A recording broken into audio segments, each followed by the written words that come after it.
5월 4일 오늘 하나님의 말씀은 열왕기하 11장 말씀입니다. 1절로 3절 말씀. 아하시아의 어머니 아달랴가 그의 아들이 죽은 것을 보고 일어나 왕의 자손을 모두 멸절하였으나 요람 왕의 딸 아하시아의 누이 여호세바가 아하시아의 아들 요아스를 왕자들이 죽임을 당하는 중에서 빼내어 그와 그의 유모를 침실에 숨겨 아달랴를 피하여 죽임을 당하지 아니하게 한지라. 요아스가 그와 함께 여호와의 성전에 6년을 숨어 있는 동안에 아달랴가 나라를 다스렸더라. 본장은 예후에 의하여 유다왕 아하시아가 살해된 이후 아합의 딸이며 유다왕 여호사밧의 아들인 여호람의 아내인 아합과 이세벨의 딸인 아달랴가 손자들을 다 살해한 후 정권을 장악함으로 인해 최초로 여왕이 되었습니다. 그녀는 유다 왕국을 섭정하면서 그 어머니의 신인 바알 종교를 확산시킬 목적을 이루려고 했습니다. 또한 다윗의 자손으로 오신다고 예언된 유다 왕족으로 오시는 메시아의 길을 잘라버리기 위해 자신의 손자들까지 다 죽였습니다. 아달랴는 성경의 인물들 중 가장 악한 이세벨의 딸입니다. 모전 여전의 DNA를 그대로 물려받은 것이죠. 결국 아달랴는 정권을 잡아 바알 종교를 널리 퍼뜨리려고 하였지만 사탄은 아달랴를 통해 구속 역사를 방해하려고 하는 것이죠. 그러나 대제사장의 아내인 여호람의 딸 여호세바가 아하시아의 한 살 된 아들을 구해내어 성전에서 비밀이 키우게 되어 사탄은 언제나 그랬듯이 결국은 뜻을 이루지 못했습니다. 요아스가 7세의 어린 나이에 왕이 되던 해 요아스의 고모부이자 제사장인 여호야다의 반란으로 아달랴는 정권 잡은 지 7년 만에 왕궁에서 제거되었습니다.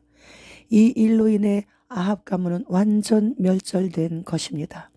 이러한 인간의 역사를 보면서 열흘 붉은 꽃 없고 10년 권세 없다는 옛말을 생각해 봅니다. 아달랴는 고작 7년을 위해 자신의 손자들까지 다 죽이고 비겁하게 도망가다가 왕궁 바깥도 못 벗어나고 죽임을 당하게 된 것이죠. 또한 모든 왕자들이 다 죽임을 당할 때 하나님께서 고모인 여호세바를 통해 구해주사 왕위에 오른 요아스 왕 또한 여호야다 제사장이 살아있을 동안에만 하나님께 충성했고 제사장 여호야다가 죽은 다음에는 바로 우상 숭배자로 돌아섰습니다. 역대하 24장 20절로 22절 말씀. 이에 하나님의 영이 제사장 여호야다의 아들 스가랴를 감동시키시매 그가 백성 앞에 높이 서서 그들에게 이르되 하나님이 이같이 말씀하시기를 너희가 어찌하여 여호와의 명령을 거역하여 스스로 형통하지 못하게 하느냐 하셨나니 너희가 여호와를 버렸으므로 여호와께서도 너희를 버리셨느니라 하나 무리가 함께 꾀하고 왕의 명령을 따라 그를 여호와의 전뜰 안에서 돌로 쳐 죽였더라. 요아스 왕이 이와 같이 스가랴의 아버지 여호야다가 베푼 은혜를 기억하지 아니하고 그의 아들을 죽이니 그가 죽을 때에 이르되 여호와는 감찰하시고 신원하여 주옵소서 하니라. 하나님의 종인 스가랴가 요아스 왕에 의해 돌에 맞아 죽어가면서 여호와는 이 모든 일들을 보시고 악인들을 징벌하여 원한을 풀어달라고 하였는데 불과 1년 만에 요아스는 아람군에 의해 부상당하고 그리고 신하들에 의해 죽임을 당했습니다. 오늘 말씀을 들으면서 하나님을 두렵고 떨림으로 섬겨야 한다는 교훈을 받아야 합니다. 하나님은 자신의 충성된 종의 기도를 1년 안에 바로 들어주셨습니다. 요한계시록 6장에서 하나님의 말씀을 증거하다가 순교당한 사람들의 영혼들이 피를 흘리게 한 저들을 심판하여 달라고 간청했습니다. 그러자 하나님께서는 순교자의 수가 차기까지 잠시 동안만 쉬라고 하셨죠. 순교자들이 하늘에서 잠시 쉬고 있을 때 적그리스도가 이 땅에서 등장하겠죠. 그의 통치가 이제 그때부터 본격적으로 시작되는 후 3년 반 기간 동안에 모든 지구에 사는 모든 피조물들이 고통을 당하게 되는 것입니다. 그리고 곧 적그리스도 일당들이 모두 진멸당하여 그들의 시체로 공중의 모든 새들의 배가 부르도록 해주신다고 말씀하셨습니다. 우리가 이곳에서 악인들에게 당하고 있는 모든 것들을 반드시 하나님께서 갚아주십니다.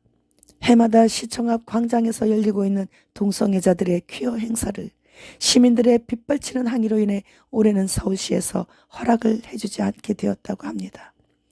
소돔과 고모라의 동성애자들 등 여러 가지로 더럽고 악한 것들로 인해 심령이 상해 있었던 롯을 기억하사 불 속에서 건져주신 것처럼 우리나라를 불쌍히 여겨 빼내 주셨습니다. 구독자님이 알려주셨는데, 모든 종교가 통합하기 위해 만남 중창단 결성을 위해 2021년도에 기독교, 천주교, 불교 그리고 또 다른 종파가 TV 프로에 나왔는데, 개신교 목사가 믿음의 틀은 다 똑같다고 하면서 교회 가는 것보다 절에 가는 것이 편하다고 했다고 합니다.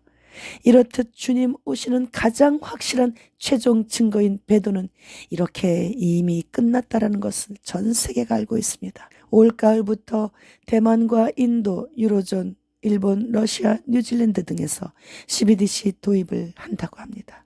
바이든 행정부는 지난 3월에 디지털 달러 발행을 검토하라는 행정명령까지 발표했습니다. 그렇게 되면 우리 모두는 이제 본격적으로 적그리스도의 통치하에 살게 되는 것이죠. 중국은 벌써부터 자체 CBDC를 도입하여 상용화하고 있죠. 순교자들이 하나님께 탄원했던 그런 기도를 이제 우리도 곧 드리게 될 때가 너무나도 가까이 온 것입니다. 주님, 어서 오시옵소서. 마라나타.